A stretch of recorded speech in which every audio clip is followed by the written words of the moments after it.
Hai, Assalamualaikum warahmatullahi wabarakatuh. So, malam ni saya just nak share satu cerita. Baru tadi, kawan saya ada call. So, baru-baru ni, uh, mak kawan saya ni meninggal dunia.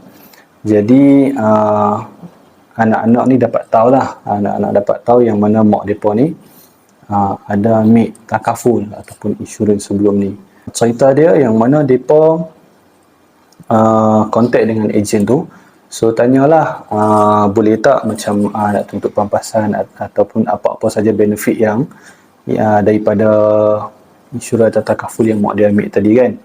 Ejen tu kata sebenarnya polisi mak dia ni, mak dia dah berhenti bayar lama dah.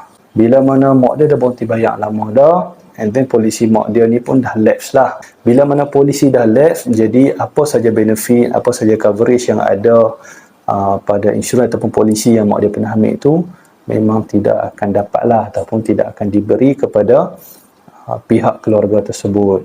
Beliau pun reach out lah ataupun contact saya, memang tak boleh buat apa-apa ke kes macam ni.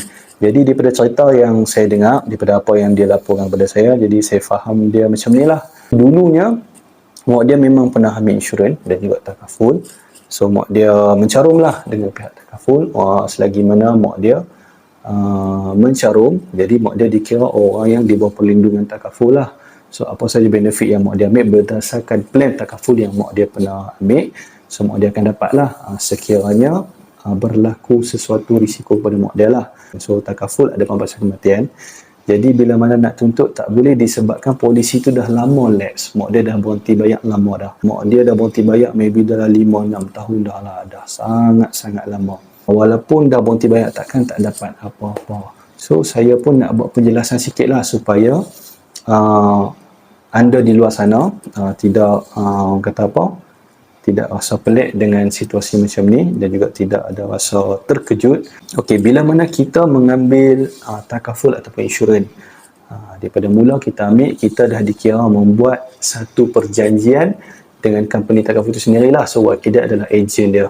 So perjanjian dia apa? Selagi mana kita mencarum dengan pihak takaful, selagi itulah kita di bawah perlindungan pihak takaful. Dan juga ejen punya perjanjian adalah apa? Selagi mana klien itu mencarum takaful, ejen berjanji untuk menjagalah polisi tersebut. Ejen juga akan servis lah sekiranya berlaku sesuatu.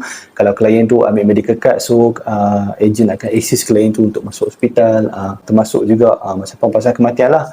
Sekiranya klien itu meninggal dunia, jadi ejen lah tolong submit pelbagai form, borang dan sebagainya untuk luluskan urusan claim. Ini famous lah kan, banyak orang cakap insurans susah nak claim, sebenarnya dah. Kita kena faham apa yang kita ambil. Bila mana kita tak faham, inilah susah. Bila kita tak faham, inilah susah. So kefahaman pula bergantung kepada seorang tu, sama ada dia faham sepenuhnya, ejen explain ataupun ejen sendiri explain tak secara meluas. Sure kawan saya ni, saya tak sure polisi dia matang sampai umur dia berapa, saya tak sure. Tapi polisi tu lapse sebelum mak dia meninggal lah. Dah beberapa tahun lepas dah lapse, dah lama dah. Lepas tu beberapa tahun selepas tu pula mak dia meninggal dunia lah. So which is baru-baru ni mak dia meninggal dunia. Benefit takkan tak ada satu sikit pun tak boleh ambil. Sebenarnya setiap polisi yang kita ambil dalam tu ada cash flow. Yang mana cash flow ni sekiranya tamat tempoh tu dah sampai dan klien tu tak mau extend, maksudnya dia pilih untuk terminatekan polisi tu, dah tak mau sambung, tak perlu ada insurans. So akan ada surrender value lah. So surrender value ni sebenarnya adalah cash flow. Yang mana cash flow ni sekiranya dalam tempoh, katalah yang klien tu ambil polisi daripada umur dia 20 tahun.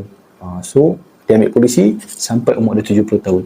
Okey, tiba-tiba di usia dia 60 tahun lah, contohnya 60 tahun dia dah tak bekerja, dah tak boleh nak bayar lah polisi tu. So yang akan menggantikan polisi dia adalah cash flow dia.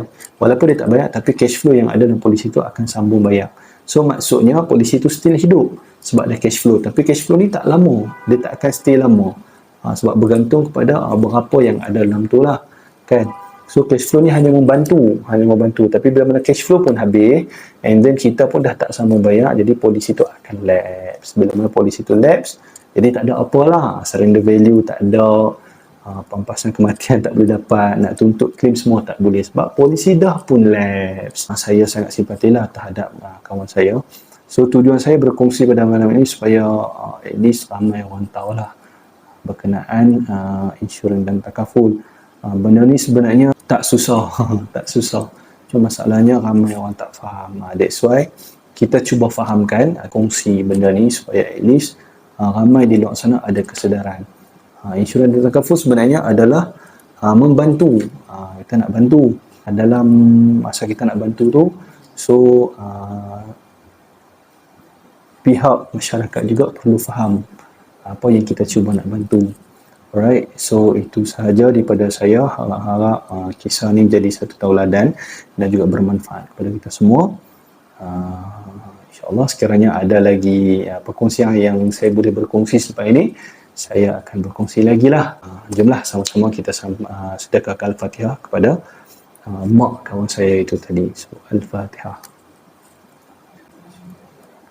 Right, so itu saja daripada saya. InsyaAllah jumpa di lain hari. Assalamualaikum.